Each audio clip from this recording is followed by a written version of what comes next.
নমস্কার বন্ধুরা, রিনার রকমারিতে সবাইকে স্বাগত। আজকের গল্প সব জানতা দাদা, লেখক সুকুমার রায়। এই দেখ টেপি, দেখ কীরকম করে হাউই ছাড়তে হয়।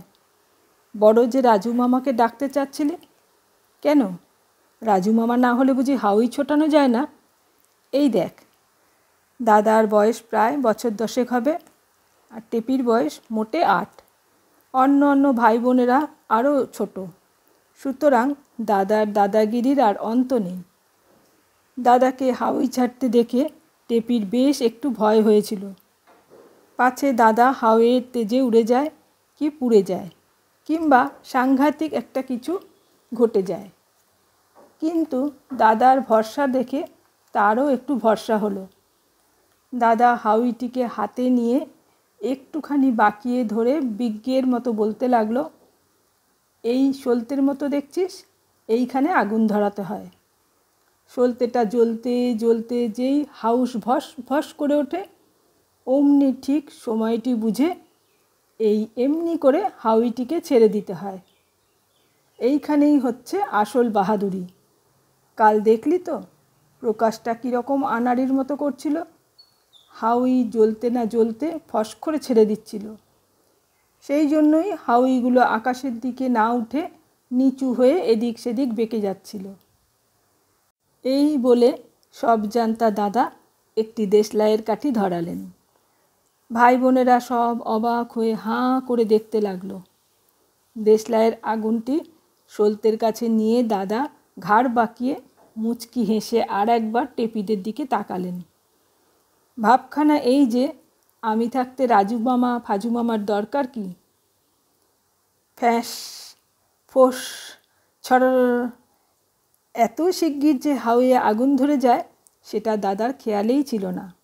দাদা তখনও ঘাড় বাঁকিয়ে হাসি হাসি মুখ করে নিজের বাহাদুরির কথা ভাবছেন।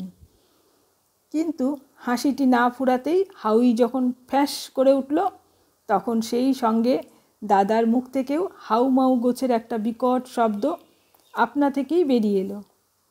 আর তারপরেই দাদা যে একটা লম্ফ দিলেন, তার ফলে দেখা গেল যে ছাদের মাঝখানে চিৎপাত হয়ে অত্যন্ত আনাড়ির মতো হাত পা ছুটছেন। কিন্তু তা দেখবার অবসর টেপিদের হয়নি, কারণ দাদার চিৎকার আর লম্ফ ভঙ্গির সঙ্গে সঙ্গে তারাও কান্নার সুর চড়িয়ে বাড়ির ভিতর দিকে রওনা হয়েছিল। কান্না টান্না থামলে পর রাজু মামা যখন দাদার কান ধরে তাকে ভিতরে নিয়ে এলেন, তখন দেখা গেল দাদার হাতের কাছে ফোসকা পড়ে গেছে, আর গায়ের 2-3 জায়গায় পোড়ার দাগ লেগেছে। কিন্তু তার জন্য দাদার তত দুঃখ নেই। তার আসল দুঃখ এই যে, টেপির কাছে তার বিদ্যেটা এমন অন্যায়ভাবে ফাঁস হয়ে গেল। রাজু মামা চলে যেতেই সে হাতে মলম মাখতে মাখতে বলতে লাগলো, কোথাকার কোন দোকান থেকে হাউই কিনে এনেছে, ভালো করে মশলা মেশাতেও জানে না। বিষ্টু পাঠকের দোকান থেকে হাউই আনলেই হতো। বারবার বলেছি, রাজু মামা হাউই চেনে না, তবু তাকেই দেবে হাউই কিনতে। তারপর সে টেপিকে আর ভোলা, ময়না আর খুকুকে বেশ করে বুঝিয়ে দিল যে সে যে চেঁচিয়েছিল আর লাফ দিয়েছিল সেটা ভয়ে নয়, হঠাৎ ফুর্তির চোটে। গল্পটি এখানেই শেষ হলো।